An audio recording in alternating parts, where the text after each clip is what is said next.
What's going on, my boys? Welcome back to another episode of Yu-Gi-Oh! Duel Links. And today, we're going to be getting in there for some hot replay action. We are still on the Beast deck. This deck is pretty much the same, but before I show you guys like what I got going on, this is actually going to be a very quick video. One of the quicker videos that I've ever done, because I've only really got, well, you know how I do. I might end up going over. But unfortunately, they reset the rankings altogether, and I was pretty upset. I was kind of pushing hard last night to kind of get through. As you can see, you know, G3, I ranked up to G4, I took an L, G4, I got a W, and I woke up and I was like, yeah, when I wake up in the morning, I'm going to hit it hard, and I'm going to probably go king of games. I've been doing it with the Beast deck. We've been going bananas, no pun intended, but I played against... My first match was Pegasus. He got destroyed. The second match was this Odeon. And this is the duel that I really want to show you guys because I think this duel was amazing. So this Odeon here, the silver one thing, and I want to elaborate a little bit further on the skill of the players in the game now, because the skill level of the people playing this game has definitely ranked up, no pun intended. And the casual people, the people who I think that are just new or just trying to learn, are literally only in casual.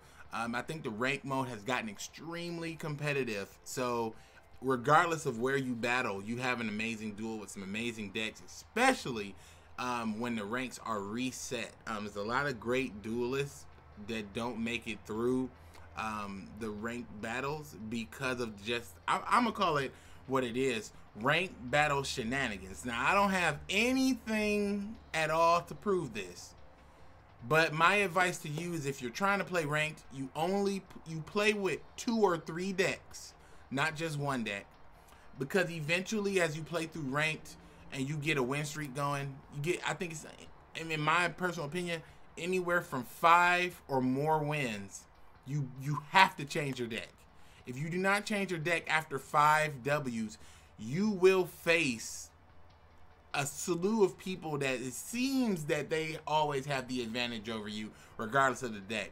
So, for example, as I was playing this Beast deck and trying to rank up going to G4, I came across a lot of Taya burn decks, more than I often do, and they were back to back to back to back to back, nothing but Taya burn. Constantly, over and over and over again. Get out of here. So what I think the problem is, well, I mean, not a problem per se, but what I think is happening here is they see someone winning and they're like, hey, let's throw a challenge their way. And they basically disadvantage you and just throw something against you that literally counters what you're playing. And I don't think it's like, well, this guy's playing Beast, let's put him up against Relinquished. No, I think it's more of the analytical data that they capture that basically shows the turns from turn 1 up to turn wherever it ended. They capture that data, and as you can see here under dual replays, they categorize it. So blink and you'll miss it, 1 turn victory. You know, rare cards everywhere, flawless, no damage victory, close finish. And I see how they categorize these duels here, which tells me that they have some sort of analytical system in place where they can say this person won because of X reason. So if they have, let's say because of your duel, your victory ranked in the system as an A victory, and they know that C victories 9 times out of 10 will defeat an A. So as your rank up comes, you get a C. You know what I mean? So there's no guarantee on who you're going to play, which is weird, of course, which is just like in a tournament. But at least some amazing duels, and sometimes we get duels just like this one. Seto Kaiba versus Odeon. I really think you guys are going to enjoy this because I really enjoyed dueling. And I'm not sure which perspective is going to show, but it should be interesting. Either way, it's going to be really good. I really enjoyed this duel. I think it was an amazing duel. And this player was really good, actually. He killed it, man. This guy really killed it. But you know, the duel was amazing, man. So you got to watch this duel. So this guy, and we're watching from his point of view, and he has a whoa. I had no idea he had this in his hand. I guess spoilers. He never played this, but this deck, like I'm assuming from when I was playing him, it was a dark deck out, or it's either a dark deck that does a lot of graveyard tricks. But basically, this I got away from just trying to OTK people because I was really, like, at first I was really getting it a lot, but then I just stopped getting it all together for some reason. The cards just never come in the right order. But before I streamed, I was getting it consistently every time. And then after stream was over, I only got it sometimes. But during the stream, I didn't get it at all. But I had, before the stream, I had like 10 or 15 victories. I don't know. I think something's got to be going on with that. And I'm not saying like I'm making perfect plays or nothing like that, but I'm just saying things just seem a little weird when you get matched up. So anyway, Record Panda start off, and we dumped two beasts. I think it was Green Baboon and Gravity Bahamut in the grave. So this guy has just like Dark Mimics and all this other junk. So now he's going for his dank draws. Drawing and discarding, but he drew into Magical Merchant. So of course he's going to set that man. And I toss over Obedience School. So again, I'm just milling over the deck because I started out with a hand that was more geared towards Panda. And I think in my hand right now, I think the 3 cards in my hand right now are 2 yellow baboons and a green baboon. And then I think I'm going to pull a green baboon from the grave right now. Yeah, green baboon from the grave. So I got green baboon, 2 yellows, and a green in hand. I mean that should be game, but unfortunately, as we're trying to get in there on this man, he has a little bit of tricks of his sleeve. So I see a Tyrant Dragon going by. Keep that in mind because that Tyrant Dragon going by influenced the play that I made moving forward in the game, which is actually pretty dang funny. So because I couldn't attack, he was saved the 2600 damage for the turn. And then he draws into the Dank Mimic, has to toss it. Draws again into a lower level Dank Mimic, has to toss it. Draws a Skull Lair. Now this is important for this guy because he has Skull Lair. And this card right here, Goblin Thief. I have now teched this in. I'm going to make a separate video about tech for the tournament, for the World Tournament. And I think it should be really important. Also, I want you guys to let me know in the comment section below. Do you want me to host a daily, well not daily, nightly training dojo live stream where we all get together, get in a duel room, and prepare for the World Tournament? If you guys want that, put down in the comments that you guys want me to set up the dankest duel rooms to train. It's gonna be the Dank Dojo. So put down in the comments hashtag Dank Dojo and let me know if you guys want to train with me for the World Tournament. Now, this is one of my World Tournament decks. The Beast deck that's not focused on OTK, and then I have a control deck, and then I think I might make a burn deck. And I'm gonna have all 3 decks ready because I'm not really sure what we're gonna come against or how this tournament is gonna be formatted. So I think you're gonna make sure you gotta have multiple decks. But I put in the Goblin Thief because I constantly get people down below 5 and they will not die for some reason. That's been a big problem. And I put in Poison Fang to try to remedy that, but Poison Fang actually screwed me because Poison Fang doesn't deal damage. I have to hit to deal damage. So I had to put in a number white rabbit, and as you can see, I'm running out of real estate in my deck. So I decided to add in 1 Goblin Thief because literally I was inspired by when I streamed with the Beast deck. Somebody made a comment, and I think it was just a joke comment, but somebody was like, Goblin Thief kills Dan for game. And I was thinking, like, you know what? That is a good card just to run randomly. That's a good one-of random card that I think almost everybody should run because of the state of this game and how low the life points are.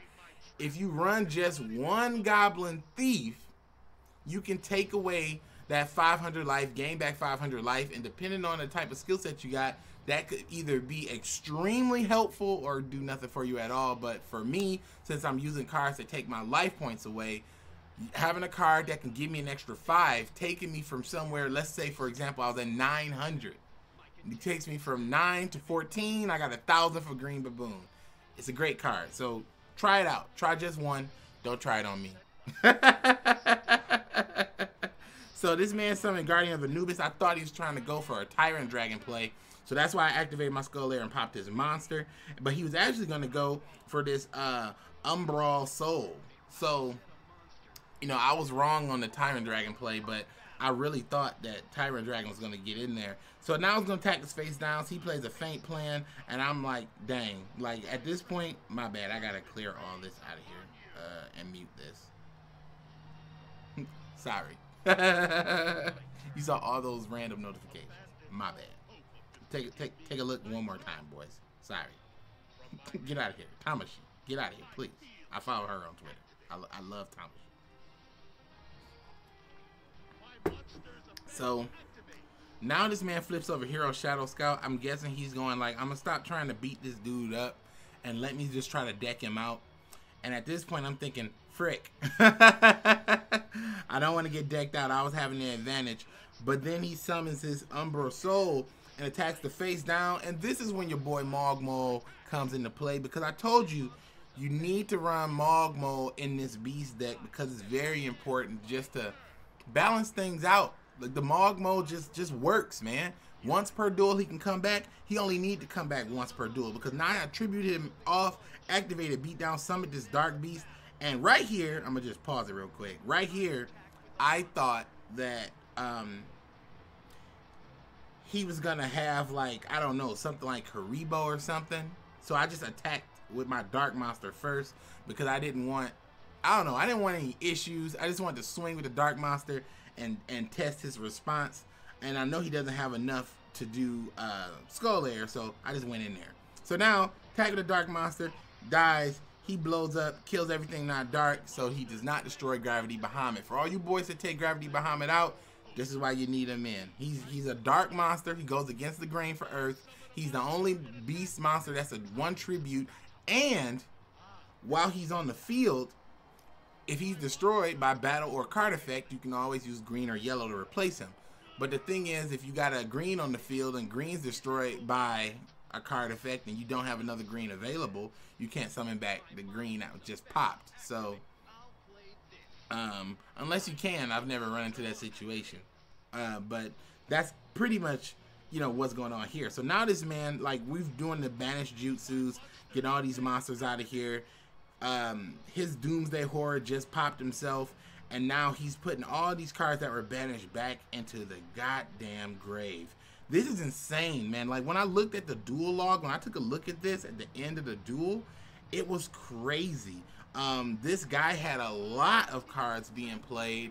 A lot like Chaos Zone, Skull Lair, just getting a lot of play for this guy. He really was going in, and I'm sure that he has never had to banish so many cards to kill monsters. I'm sure that people do not drop a 7 on him, a 7 on him, a 7 on him regularly. So again, I'm out here with yellow. I don't have enough life points to summon Green Baboon when he popped with Skull Lair. And there was also another time when I had 2 green baboons, 1 in the hand and 1 on the field, and there was a Skull Lair exchange. I think I was talking about Goblin Thief or something at the time. But basically, I missed timing on my Green Baboon because he chained his Skull Lair. So that's another weakness of the deck. You can miss timing on the baboons if someone puts a chain link 2 inside of a monster being destroyed. So that's a little random tech thing. He knew about it and he exploited it. So that really hurt me. So now I'm just like, at this point, I'm thinking, all right, we have to make sure we hold off these monsters, because there's no way we can get through a W if he starts to summon like another Doomsday Horror or something crazy like that. So face down, I have set 2 Hain-Hains. So this man goes in for an attack. He's gonna flip. I'm gonna return this beast. He's gonna die, and then I'm gonna banish 2 beasts from the grave to summon what? That dank ass Yellow Baboon. Get on the field, Mr. Yellow Baboon. Boy, we in here. Now, here's his turn. Well, my turn. Draw. Flip Hain-Hain to return Hain-Hain to the Hain. So he activates Fatal Abacus. So I take 200 points of D. Hain-Hain returns. Hain-Hain back in hand. Hain-Hain normal summon. Activate the beatdown. This man has to play a Skull Lair, of course. But I wanted to put the Hain-Hain out because, again, I wanted him to use cards to get rid of small cards. I think he was going to go for Fatal Abacus, which was the plan. So I wanted to really hit him, which is 29. He takes 29. And I'm thinking right here, he must be hoping to draw into a monster so he can summon this guy. He did not. He drew Blast Hell with a Tribute. I know he's thinking, where was that a few turns ago? He cannot set it or play it because he can't get rid of these. He's locked into Chaos Zones. He uses Chaos Zones to summon a Tyrant Dragon. Now, you know I don't have an answer for that in terms of the deck, because I need to make sure I get the monsters out. But he fucks up here and he summons his level 4 monster. I use my Skull Layer to destroy it. Fatal Abacus activates, wipes him out. Now, I thought that was an amazing duel, my boys. I thought it was a comeback out of nowhere. It was the ultimate battle of Skull Layers, but the beast did prevail. So that was a really, really cool duel. A cool duel. That was a cool duel. I really thought that was a really interesting duel.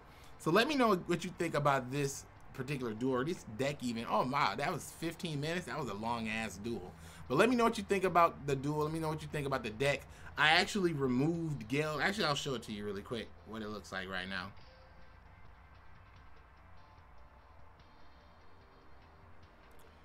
Here we go. Yeah, this is how. Oh no, this is not it. That's something random. I was making a deck and I put it in like placeholders. That is not it. Where is it? I think it's here. Oh, the sneezy dab. All right. This is the new version. Pretty much similar to the old version that is right below me. Let me see. The differences is 1 Wrecker Panda, 1 of the Possum, the Goblin Thief, and 2 Skull Layers. And a lot of people criticize me for using Skull Layer, but it's like, bro, you are not understanding why I use Skull Layer. I use Skull Layer specifically to stop Relinquished. I'm not using Skull Layer for any other cards. It's just to stop Relinquished or other monsters with very low levels that have ridiculous effects that can destroy me. So I'm only trying to destroy monsters from level 1 to level 3, if any at all. But if I have more than 3 monsters in the grave, you better believe I'm gonna send them to the Skull Layer. But you know, it's what it is. Some people understand, some people don't. I definitely can see that from the comments. But don't forget, my boys, let me know. Do you want me to open up the Dank Dojo so that we can train, the Dank fam can get good and get ready for the World Tournament? Let me know what you think about me opening up the Dank Dojo. We'll get some sort of schedule set up and we'll do it nightly. I have a long day and I'm on mountain time. So if it's 8 o'clock at night for you, it's probably, no, I'm sorry. If it's 8 o'clock at night for me, it's probably 11 o'clock for you. So I'll try to figure out a time that works for everybody.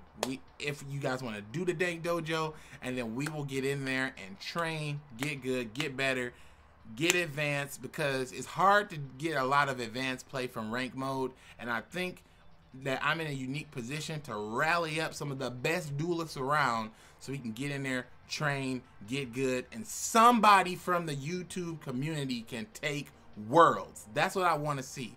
I don't want to see a random jabroni take it. I don't want to see some guy take it. I want someone from the Yu-Gi-Oh community to take worlds on YouTube. Or myself. I could take it. You know, I mean, I might take it. You know what I'm saying? I mean, I get in there. Fuck it. But let me know, my boys. Until always, as always, until the next time, keep it dank.